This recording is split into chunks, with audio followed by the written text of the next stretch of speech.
Salut et bienvenue dans cette nouvelle vidéo. Aujourd'hui nous allons parler de pins puisque c'est la première vidéo de cette série sur la collection Witchy Vibes. On commence avec la création des pins. Alors pour commencer cette vidéo je vais inclure quelques captures de mon écran pour vous montrer un peu comment est-ce que je commence à préparer des pins. Le croquis, la mise en couleur finale, l'artwork puisque ça s'appelle comme ça que le fabricant m'envoie, etc.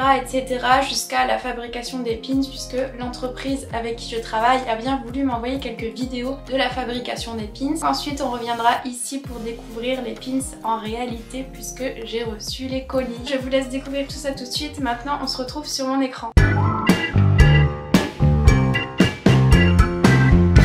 Nous voilà donc sur mon ordinateur pour que je vous montre un peu toutes les étapes préparatoires des pins. On va commencer peut-être en vous précisant que je suis toute seule.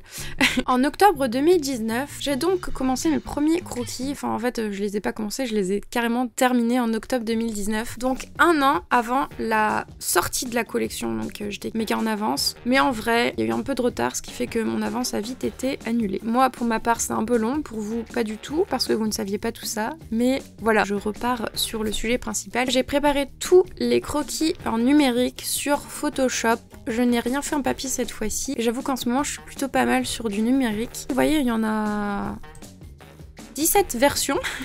17 versions donc de 17 couleurs différentes et un croquis. Voici le croquis, qui est un croquis plutôt abouti. Je ne suis pas passée par 4 chemins, j'ai fait un truc assez final.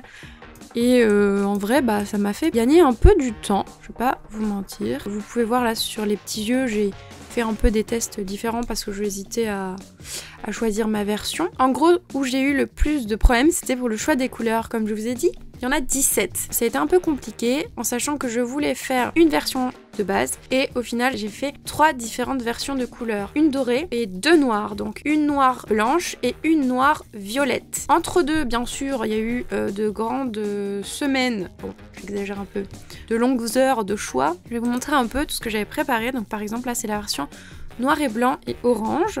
Donc une rose noire, bon je vais pas être précise à chaque fois. Voilà donc la version définitive de la noire et violette. Ensuite, ça c'était par exemple une variante. Est-ce que je l'allais faire en doré, est-ce que j'allais faire en noir? Et au final j'ai préféré faire noir, je trouvais que ça ressortait beaucoup mieux. Là la orange, j'ai pas mal hésité aussi parce que pour moi les couleurs un peu d'Halloween c'est violet et orange et j'aurais même pu les mixer toutes les deux, ça aurait pu être pas mal. Mais au final je suis quand même partie sur la violette parce que j'avais grave envie de faire un truc violet et j'avais jamais fait donc voilà. Et voilà, donc j'ai aussi hésité à faire une toute rose et au final voilà la version définitive, c'est une noir et blanc avec quelques petites touches de rose pour que ce soit un peu subtil. Donc une fois que j'ai terminé les croquis, je vais passer au propre, donc reprendre les dessins et les faire avec des lignes définitives. Donc moi je travaille sur Photoshop avec l'outil Plume. Je ne le fais pas sur Illustrator parce que tout simplement je ne sais pas dessiner sur Illustrator, donc je fais avec les moyens du bord. Et ça me permet tout simplement d'avoir des lignes au propre et très droites. Donc par exemple là on peut voir que c'est vraiment des lignes parfaitement droites, genre en gros c'est pas qu'elles soient droites ou quoi, c'est juste que c'est la même régularité de trait en fait, que si c'était tracé à la main, le trait ne serait pas parfaitement de la même largeur. Et ça c'est vraiment pratique parce que comme ça quand le graphiste qui va reprendre le dessin devra refaire les lignes, et ben ce sera quasiment pareil. Donc voilà tous les fichiers que j'ai préparés. À chaque fois il y a sur le côté les codes couleurs Pantone pour ceux qui ont des couleurs. Les noirs et blancs, il n'y en a pas forcément. Alors, les couleurs Pantone, je les choisis avec le catalogue de couleurs que me propose le fabricant. Donc, il m'a envoyé un fichier et je peux vérifier si les couleurs sont disponibles ou pas parce que toutes les couleurs Pantone ne le sont pas. Donc ça, c'est un peu contraignant parce que des fois, je mets des couleurs pensant qu'elles y sont et en fait, je me suis trompée et du coup, je dois tout recommencer le travail des couleurs. Archi relou. Voilà pour ça. Donc, chaque dessin a son fichier. Voilà, je peux vous en remontrer encore quelques-uns, mais... Ah oui, ça j'ai pas dit. En gros, quand il y a une petite croix comme ça veut dire que c'est un cut-out. En gros, ça veut dire que juste c'est coupé et que c'est pas une couleur pleine. Donc là, par exemple, La tresse est en blanc, mais l'espace entre le cou et la tresse donc sera creux. Il n'y aura rien, ce sera découpé. Donc une fois que j'ai terminé ça, moi je l'envoie par mail à mon fabricant. Et mon fabricant, après quelques jours, quelques semaines, va m'envoyer un artwork. Donc un artwork, c'est mon dessin repris par le graphiste de la boîte qui va reprendre au propre. Donc par exemple, c'est qu'il y ait les bonnes dimensions, que les traits soient pas trop petits, qu'ils soient vraiment faisable avec la machine qui va graver les moules, et tout ça c'est vérifié donc par le graphiste, et moi je sais pas en vrai tout ça, donc je vais faire mon dessin avec une certaine épaisseur et peut-être c'est trop gros donc ça va être arrangé par le graphiste. En général ça dure quelques semaines parce que souvent il faut refaire pas mal de retouches parce que le graphiste va oublier de mettre telle couleur, va oublier carrément de mettre une couleur, va se tromper dans ce trait là, nanani nanana, c'est archi long, et en vrai faut compter bien 2-3 semaines. Ça c'est franchement relou parce que moi j'attends comme ça.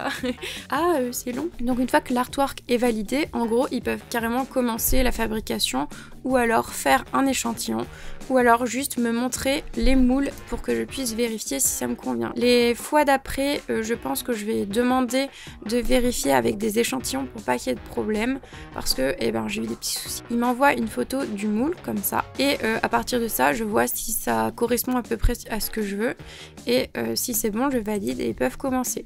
Là par exemple, j'avais demandé des échantillons de couleurs pour les pins noirs, donc soft enamel, parce que je ne savais pas si j'allais choisir du brillant, donc vernis, ou du mat. Donc ça c'est l'échantillon en vernis et finalement je suis partie sur un rendu mat, celui-là que vous aurez dans vos commandes puisque c'est le rendu définitif que je trouve carrément mieux. Donc pour chaque pins j'ai reçu une photo, ce qui me permet de vérifier tous les visuels et d'être sûr que c'est ok. Des fois j'ai forcément des mauvaises surprises parce qu'il y a des différences soit de couleur, et c'est souvent ça, soit dans le moule par rapport à l'artwork que je valide. Quand c'est là, il n'y a pas de couleur, donc en général j'ai pas trop de soucis, mais par exemple je peux avoir des problèmes de certaines lignes. Là par exemple elles sont très fines et c'est pas forcément ce que j'espérais. Celui-là a été corrigé. Sur cette collection en fait, je vais pas vous mentir, j'ai pas eu trop de problèmes de couleur parce que j'avais 2 références de rose et 2 références de violet et c'est tout. Certains pins où il y avait vraiment beaucoup de couleurs, c'était super relou et c'est surtout ça qui retardait en fait les envois d'artwork ou juste la fabrication parce que j'ai recevais beaucoup de modifications. Par exemple, je vois là les BAT, j'en ai 15, donc c'est 15 séries de BAT que j'ai reçues pour les vérifier. Ah, les BAT c'est des bons à tirer. En gros c'est ce que je reçois avant de valider quelque chose, avant que l'impression soit lancée. Donc là j'en ai reçu 15 versions. Pas du même, c'est juste au fur et à mesure j'ai reçu 15 envois de différents fichiers. Tant qu'à faire, je vais vous montrer l'artwork, à quoi il ressemble. Je vais vous en montrer qu'un parce que j'ai franchement pas envie d'avoir de soucis de vol ou de copie ou quoi que ce soit parce que j'ai eu des problèmes avec AliExpress qui m'a volé mes designs. Donc je vais vous en montrer qu'un qui est un truc super basique, comme ça au moins j'aurai pas de soucis. En gros sur celui-là j'ai 3 différents petits dessins. J'ai une version dorée et une version noire parce que j'ai demandé une version dorée et une version noire. Et la version en dessous en fait c'est la version noir et blanc normalement, mais vu que là il n'y a pas de couleur, ça se voit pas. Il y a toujours une version noir et blanc pour vérifier les traits et ensuite la version couleur pour vérifier les couleurs. Là dessus on voit par exemple qu'il y a des petits cercles roses et un petit cercle jaune clair. Le cercle rose en fait c'est l'attache, donc la tige qui permet d'attacher le pins. Elle est toujours précisée comme ça par un cercle parce que c'est pour voir la largeur et voir si tout va bien. On a mis donc une couleur jaune clair parce que ça montre la partie où il y a du Recessed Gold Metal, super bien prononcé, qui est du métal en fait qui n'est pas recouvert de couleur et qui permet justement par exemple là de pouvoir mettre l'attache du pins parce que sinon il n'y avait pas assez de place sur ce pins qui est super fin. Donc sur l'artwork on a les dimensions pour que je vérifie si tout est ok par rapport à ma demande et les différentes couleurs. Bon là il n'y en a pas, mais en général il va y avoir un petit rectangle en dessous des deux là qui indique la couleur en Pantone. Je pense que ce sera tout parce que je vous ai dit je vous montrerai pas les autres.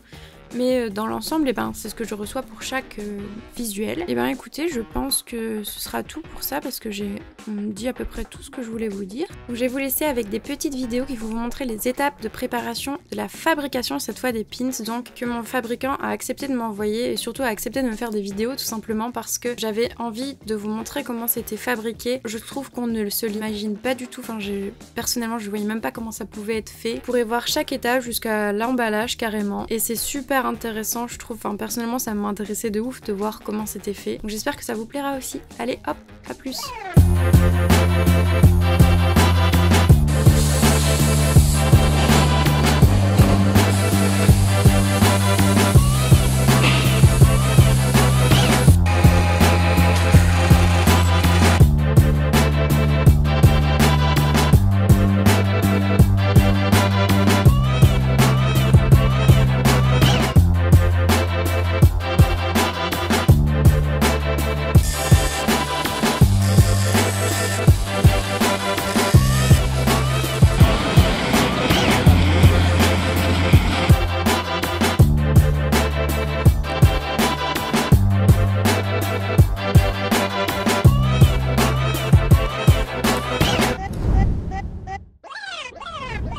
Yo, je viens de recevoir 2 colis. Un petit colis et un plus gros en dessous. Nous allons ouvrir tout ça si je retrouve mes ciseaux.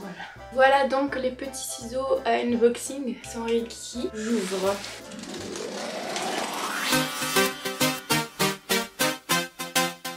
Le deuxième avec ma petite facture de frais de douane. Et donc le deuxième qui est énorme et très lourd. Et voilà. Pour cette commande, j'ai passé donc les pins pour la nouvelle collection, mais en plus j'ai repris des anciens modèles. Frida, Jackson in Wonderland, et après on a tous les nouveaux.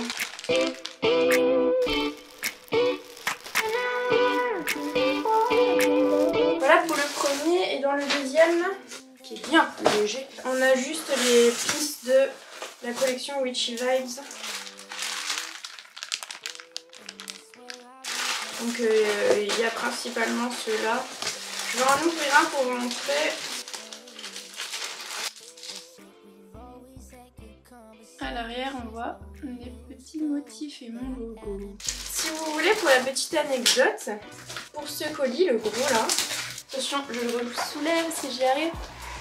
J'ai eu des frais de douane d'une valeur de 138 €, on peut voir juste là. J'ai aussi payé 1000 € de frais de livraison, 1000 € ou 1000 $, enfin dans ces eaux-là. Et c'était un petit peu plus que 1000, hein, c'est pour arrondir.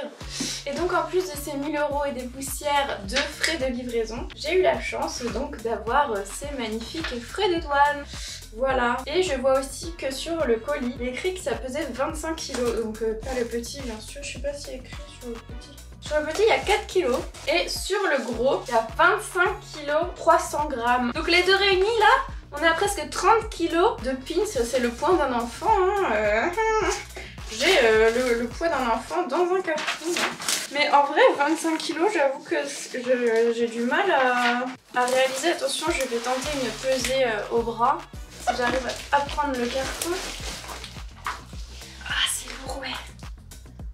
Franchement, j'aurais pas dit 25 kg, je vous avoue. Je vais donc aller chercher une petite balance pour vérifier tout ça, parce que ça me paraît quand même énorme. Je vous avoue. A few moments later. J'ai ramené une balance. On va vérifier tout de suite le poids. Oh, c'est tellement lourd. Franchement. Ouais. 25 kg 3. Donc aussi je voulais vous dire que si j'ai payé 1000 € de frais de livraison, c'est parce que en fait ça vient de Chine. Pourquoi? Parce que en fait c'est très difficile de trouver des fournisseurs locaux. Je suis pas du tout sûre, et je veux pas non plus dire de bêtises, mais je crois que ça n'existe pas en fait des fabricants de pins en France, voire en Europe. Je sais que les deux pays majeurs qui fabriquent des pins, c'est la Chine et les États-Unis. Donc après c'est un parti pris, ce qu'on préfère faire en Chine ou aux États-Unis par rapport au prix. Le principe c'est exactement le même, hein. Et à mon avis il y a autant de frais de port puisque c'est aussi loin quoi. Moi je sais que j'ai galéré pendant longtemps à trouver mon fabricant et que grâce à Océane de The Lost Girl Shop j'ai pu trouver un fabricant. Elle avait partagé une petite liste de ses fabricants qu'elle avait testé. Donc le fabricant que j'ai choisi était pour moi le plus rentable niveau prix et qualité, je ne savais pas, j'avais pas essayé. Et quand j'ai fait mon premier pins, donc Jackson Potter, bah ça s'est très bien passé et j'ai continué avec eux. Donc voilà pourquoi on paye cher des frais de port et que c'est compliqué en fait de trouver des fabricants locaux. Donc forcément c'est pas très éco-responsable tout ça, mais je n'ai pas trouvé d'autre solution personnellement. Pour vous dire, je me suis même renseignée auprès de mon imprimeur pour savoir si eux proposaient des pins, puisque je sais qu'ils avaient un catalogue avec d'autres produits et aussi de la sérigraphie, des t-shirts et plein d'autres choses, je ne connais pas tous les termes. Et donc je me suis dit que peut-être ils pouvaient proposer ce genre de produit puisque j'étais complètement perdue, je ne savais même pas où est-ce qu'on pouvait faire des pins.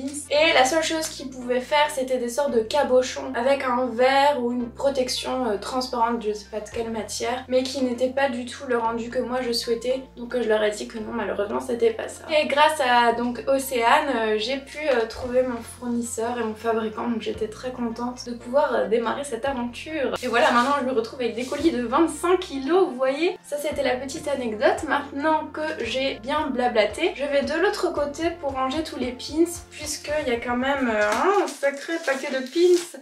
à ranger dans les tiroirs. Ça risque d'être un petit peu long, mais voilà, c'est le job. Allez, hop, on se retrouve de l'autre côté. Je suis de retour, donc on va ranger tout ça.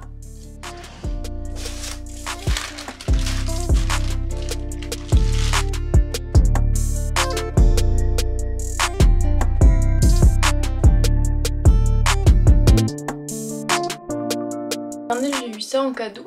C'est un petit cadeau de la maison. Et voilà, j'ai tout rangé. Maintenant, je vais mettre tous les plastiques dans le carton. Parce qu'il y en a beaucoup trop. Je n'ai pas prévu d'enlever ça surtout. Hop. Voilà pour ça. Maintenant, je vous montre à l'intérieur de notre Edouard Cullen préféré.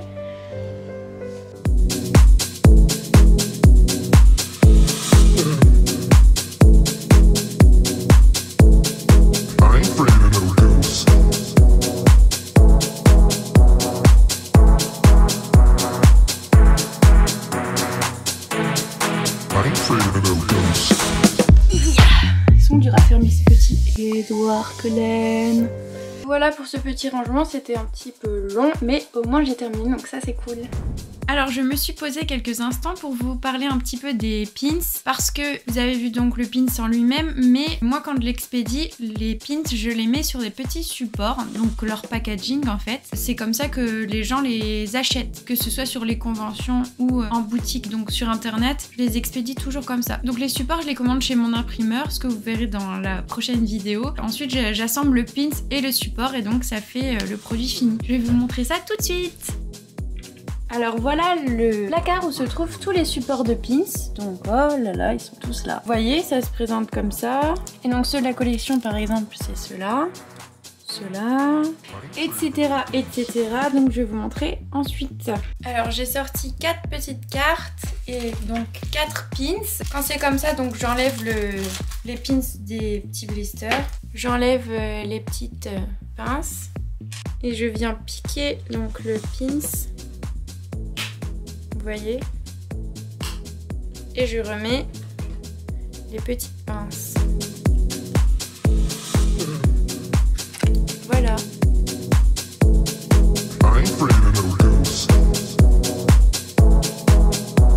J'ai fait 2 couleurs pour les supports, donc ça c'est les versions blanc. Et ensuite il y a les versions roses. Donc si la personne achète des pins noirs et blancs et dorés, je vais mettre les roses. Et si la personne achète des violets et des dorés, je vais mettre les blancs. J'ai un épi là, depuis tout à l'heure.